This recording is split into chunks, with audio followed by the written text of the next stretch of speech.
Ao falar da história da psicologia, não estamos apenas revisitando datas e nomes, mas atravessando ideias que transformaram nossa compreensão sobre mente, sujeito e comportamento. Começamos pela reflexologia soviética com Sechenov, Pavlov e Becherel, que investigaram os reflexos como base do comportamento, conectando corpo e estímulo de forma científica. Suas contribuições abriram caminho para uma psicologia ancorada na fisiologia. Em seguida, encontramos Lev Vygotsky, que rompe com a ideia de que o comportamento é apenas biológico. Para ele, o desenvolvimento humano é histórico, cultural e social, e a linguagem é ferramenta central nesse processo. Por fim, chegamos aos Estados Unidos com John Watson, que inaugura o behaviorismo ao afirmar que a psicologia deve abandonar a mente como objeto e focar no comportamento observável. Cada um desses pensadores, à sua maneira, lançou pilares que sustentam a psicologia moderna. Que essa escuta seja uma travessia consciente. Vamos juntos! A psicologia como campo científico e filosófico não surgiu de maneira isolada. Ela nasceu do entrelaçamento entre a ciência moderna, a biologia, a filosofia e o desejo humano de compreender aquilo que não se vê, mas que se sente, que se move, que reage, que responde. Ao adentrarmos a história da reflexologia russa, não estamos apenas estudando um capítulo específico da psicologia, mas sim mergulhando nas raízes de uma transformação profunda na forma como o comportamento humano passou a ser estudado, medido e interpretado a partir do corpo. Este movimento ganha força no final do século XIX, início do século XX, em um contexto de efervescência política, científica e ideológica. A Rússia, naquele período, era palco de intensos embates entre o conservadorismo czarista e as novas ideias que anunciavam mudanças profundas na estrutura social. No campo da ciência, esse cenário também era refletido na busca por explicações naturais e objetivas para os fenômenos da vida. É neste ponto que surge Ivan Petrovich Pavlov, fisiologista russo, que dedicou sua vida a entender os mecanismos do sistema digestivo e, mais tarde, os fundamentos dos reflexos condicionados. Pavlov acreditava que o comportamento não era produto da mente em si, mas resultado direto de processos fisiológicos, especialmente dos reflexos.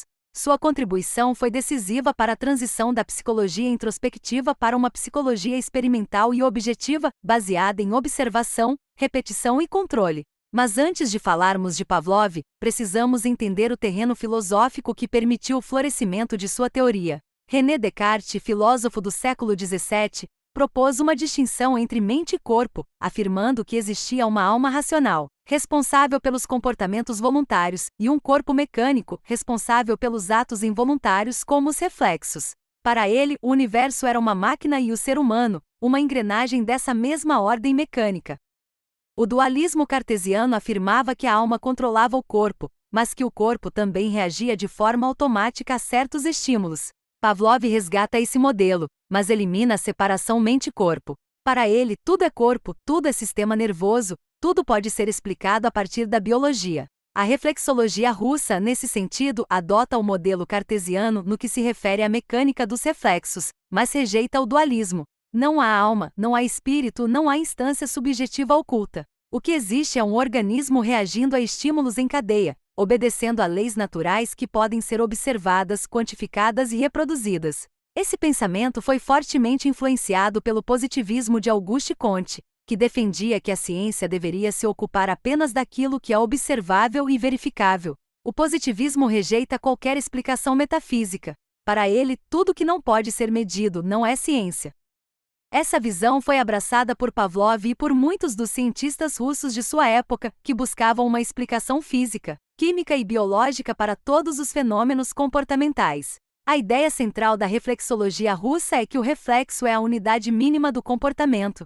Pavlov acreditava que todos os comportamentos humanos, por mais complexos que fossem, podiam ser reduzidos a uma cadeia de reflexos condicionados. O reflexo, nesse sentido, não é apenas uma reação automática como o piscar dos olhos diante de uma luz forte, mas sim uma resposta construída pela associação repetida entre estímulos e respostas. Pavlov diferenciava os reflexos incondicionados, que são inatos, como a salivação diante da comida, dos reflexos condicionados, que são aprendidos, como a salivação diante do som de um sino que sempre precede a comida. Para demonstrar isso, ele realizou inúmeros experimentos com cães, onde associava sons, luzes ou toques com a apresentação de comida. Com o tempo, os cães começavam a salivar apenas com o som, mesmo na ausência do alimento. Isso provava que o comportamento podia ser condicionado, moldado, ensinado. E mais, que esse processo era mensurável. Pavlov desenvolveu técnicas sofisticadas para medir com exatidão a quantidade de saliva produzida. Ele implantava cânulas nos cães e media a salivação com instrumentos de precisão. Essa abordagem rigorosa lhe rendeu o Prêmio Nobel de Fisiologia em 1904, pelas descobertas relacionadas ao sistema digestivo. Mas seus estudos sobre os reflexos logo ultrapassaram os limites da fisiologia e entraram definitivamente no campo da psicologia. A reflexologia russa ganhou força no final do século XIX e início do século XX, e foi além da fisiologia. Ela se tornou uma filosofia do comportamento, abraçando o mecanicismo e o reducionismo. O mecanicismo via o organismo como uma máquina. O reducionismo buscava reduzir os fenômenos complexos às suas partes menores. Essas ideias se alinhavam com a biologia evolucionista de Charles Darwin, que também influenciou a reflexologia. Darwin defendia que o comportamento humano era produto da evolução, moldado pela adaptação ao ambiente. Pavlov concordava. Ele via os reflexos condicionados como respostas adaptativas que aumentavam a chance de sobrevivência. Se o organismo aprende que um som antecede a comida, ele se prepara melhor, responde mais rápido, sobrevive com mais eficiência. Essa é a lógica da adaptação. Mas para Pavlov, tudo isso era regulado pelo sistema nervoso central. Ele queria entender como o cérebro organizava essas respostas. E para isso conduziu experimentos que envolviam a remoção de partes do cérebro dos cães, como o neocórtex, para observar os efeitos sobre o aprendizado. Descobriu que sem o neocórtex, os cães ainda apresentavam reflexos incondicionados, mas não aprendiam novos reflexos. Ou seja, o neocórtex era essencial para o condicionamento. Lev Vygotsky, que também atuava no mesmo solo fértil da psicologia soviética, propôs que o desenvolvimento humano não podia ser reduzido a reflexos nem a comportamentos isolados. Para ele, o ser humano é histórico, social, cultural. E é a partir das interações sociais que a mente se desenvolve. Vygotsky não negava a importância do corpo nem do ambiente, mas via a linguagem como elemento central da construção do pensamento. Em breve, vamos mergulhar em sua teoria com mais profundidade. Por agora, seguimos ainda com a estrutura da reflexologia russa, pois é ela que prepara o terreno para todos os embates que virão. Para compreender o alcance da teoria de Pavlov, é preciso também lembrar do contexto político. Após a Revolução Russa de 1917, o governo soviético passou a apoiar as abordagens científicas alinhadas ao materialismo dialético de Karl Marx. A psicologia introspectiva foi considerada idealista e, portanto, incompatível com os ideais do novo regime. A reflexologia, por outro lado, era objetiva, concreta, útil. Pavlov foi homenageado, recebeu apoio estatal e fundou a chamada Cidade da Ciência, onde coordenou pesquisas com mais de 200 colaboradores. Seus métodos foram utilizados não apenas em laboratórios, mas também em escolas, clínicas e instituições. A ciência, naquele momento, tornava-se instrumento do Estado, e a psicologia ganhava um papel estratégico na formação do novo cidadão soviético. A história da reflexologia russa é, portanto, inseparável da história do século XX. Ela representa uma virada epistemológica, uma ruptura com a psicologia filosófica e uma aproximação com os métodos das ciências naturais. Ela afirma que o comportamento pode ser previsto, controlado e moldado por meio da repetição e da associação. E mais do que isso, ela propõe que tudo no ser humano pode ser explicado a partir do sistema nervoso, da biologia, da matéria. É uma visão dura, mas potente.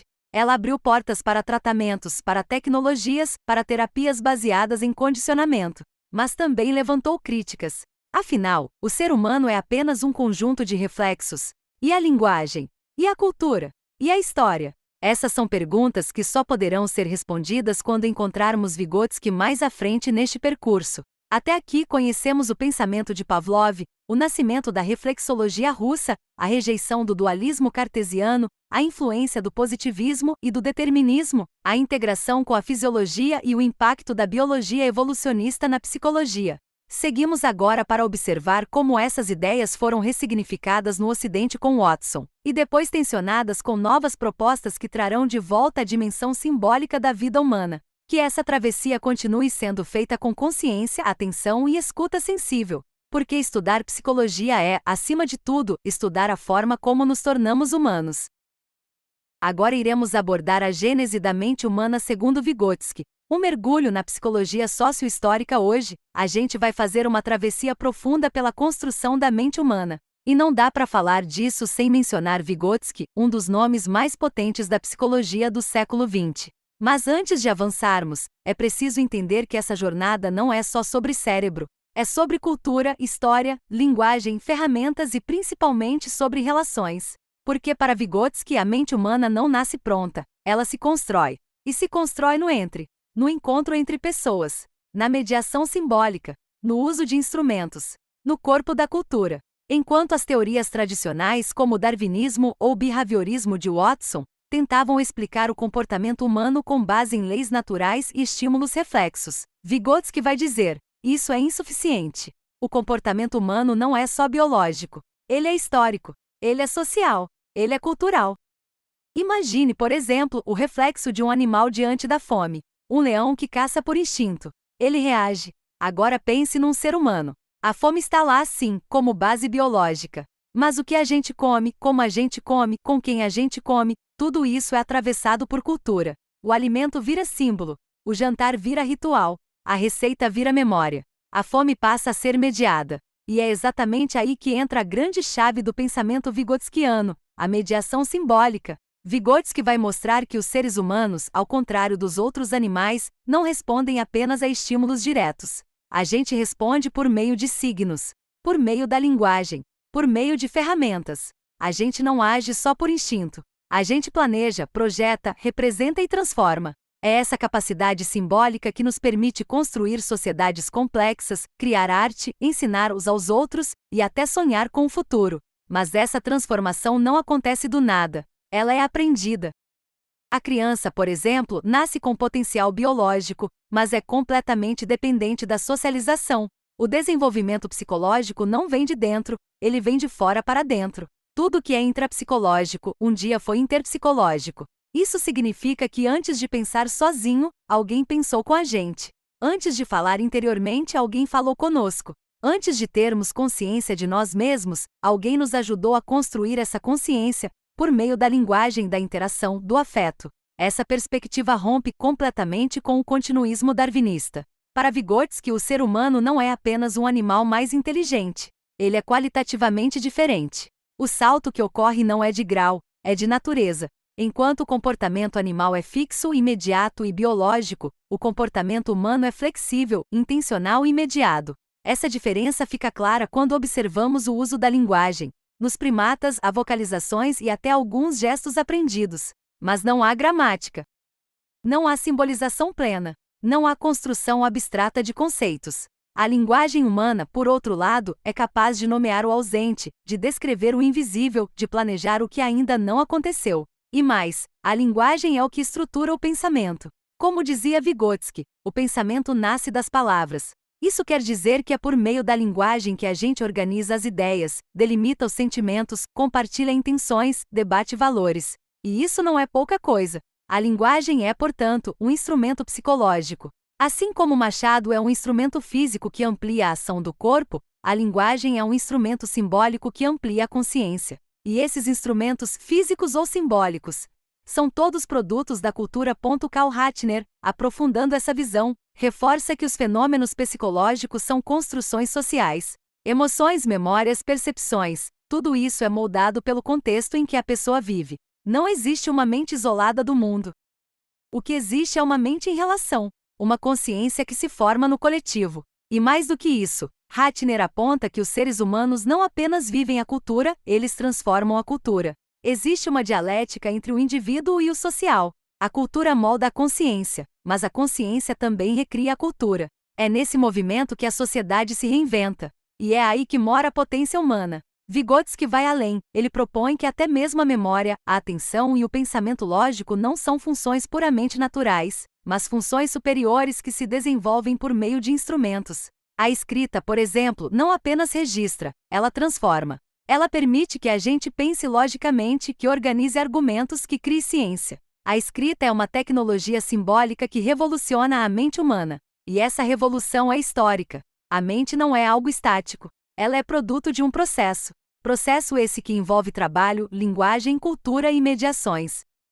Um exemplo poderoso disso está nas transformações provocadas pela tecnologia contemporânea. Hoje externalizamos nossa memória em celulares, organizamos nossos dias em aplicativos, construímos vínculos em redes digitais.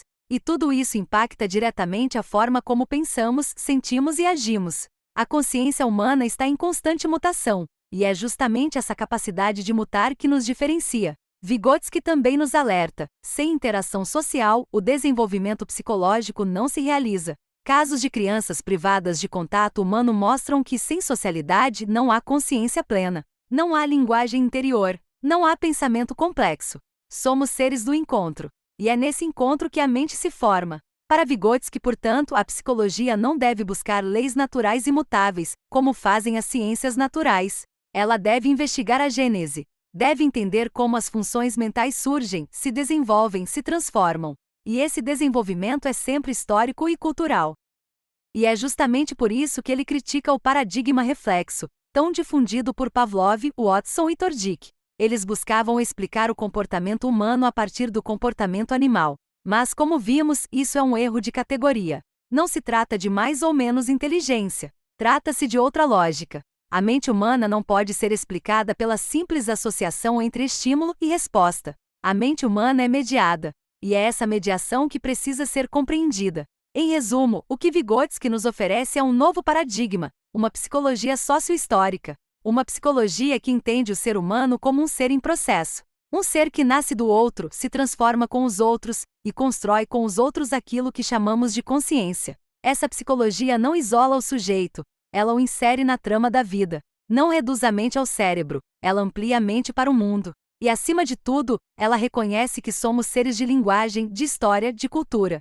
Seres que criam símbolos. Seres que compartilham sentidos. Seres que transformam o mundo e se transformam junto com ele.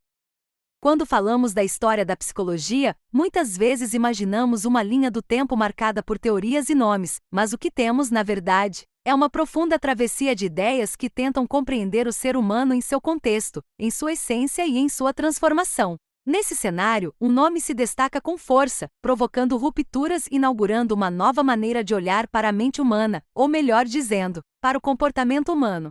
Estamos falando de John Broadus Watson, o pai do behaviorismo. Watson não foi apenas um teórico. Ele foi um provocador de paradigmas, um cientista que olhou para os rumos que a psicologia estava tomando e decidiu virar a mesa. Em uma época onde a psicologia europeia ainda estava mergulhada na introspecção, tentando compreender a alma humana por meio da autoanálise, Watson propôs algo radicalmente diferente. A psicologia deveria ser uma ciência natural, objetiva, mensurável e livre de qualquer referência à mente, à consciência ou à subjetividade.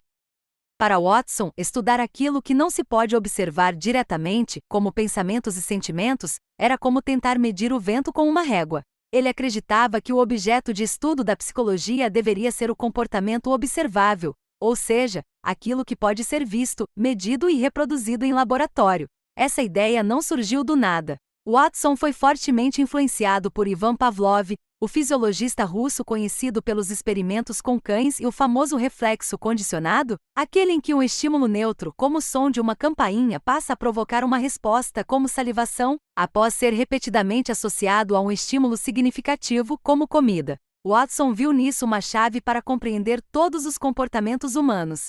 Para ele, o comportamento era o resultado de estímulos ambientais, e as respostas podiam ser previstas, moldadas e treinadas, como se estivéssemos falando de uma máquina perfeitamente ajustável. Essa foi a base do chamado condicionamento reflexo, também conhecido como modelo SR, estímulo-resposta. Mas por que essa ideia ganhou tanta força nos Estados Unidos no início do século XX? A resposta está no próprio contexto histórico. O país vivia os impactos da Revolução Industrial, o avanço do capitalismo e a ascensão de filosofias como o positivismo e o pragmatismo. Era uma era de máquinas, de produção em massa, de eficiência e previsibilidade. Nesse cenário, a ideia de que o comportamento humano também podia ser previsível, treinável e controlável soava extremamente atraente. É aqui que entra o famoso Manifesto Behaviorista de 1913, no qual Watson escreve com firmeza que a psicologia deveria se tornar tão objetiva quanto a física ou a biologia. Nada de alma, mente ou consciência. A psicologia deveria ser baseada em experimentos, em dados, em comportamentos observáveis. E ele não parou por aí. Watson queria mostrar ao mundo que até mesmo as emoções humanas, consideradas por muitos como subjetivas e incontroláveis, poderiam ser aprendidas e, portanto, também poderiam ser desaprendidas.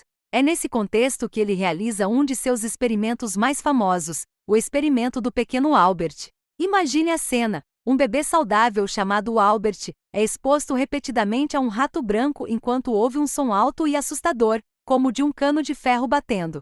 O rato, inicialmente neutro, passa a ser associado ao som, e o bebê começa a chorar só de ver o rato. Medo aprendido. Watson queria provar que emoções como medo não eram inatas, mas sim adquiridas por meio do condicionamento. A repercussão foi enorme. Com esse experimento, Watson confrontava diretamente as ideias inatistas, aquelas que defendiam que os comportamentos humanos eram determinados geneticamente. E ele foi além. Dizia que com o controle certo do ambiente, poderia moldar qualquer criança para se tornar o que quisesse: um médico, um artista, um criminoso. Bastava controlar os estímulos. É claro que esse modelo também gerou críticas intensas. A primeira grande crítica foi o seu reducionismo. Watson tentava explicar toda a complexidade da vida psíquica humana apenas com base em cadeias de estímulos e respostas. Emoções profundas, criatividade, espiritualidade, imaginação, tudo isso era reduzido a reflexos condicionados. Além disso, ele negava qualquer forma de dualismo mente-corpo, recusando-se a considerar elementos não observáveis como parte do estudo psicológico. Mas mesmo assim, sua influência foi imensa. Watson inaugurou o que chamamos hoje de psicologia comportamental aplicada. Ele via a psicologia como uma ferramenta prática para moldar a sociedade, influenciar a educação, a criação de filhos, a propaganda, a gestão de empresas. Ele foi o precursor da ideia de mãe científica, que orienta a criação de filhos com base em regras comportamentais e em desenvolvimento da autonomia emocional. Inclusive, sua visão sobre a linguagem também é digna de nota. Para Watson, a linguagem é um comportamento aprendido socialmente, que começa com a fala em voz alta e depois vai sendo internalizada por meio de punições sociais e reforços. Esse conceito de fala subvocal é a forma como ele tenta explicar o pensamento, um tipo de fala silenciosa que guia o comportamento futuro.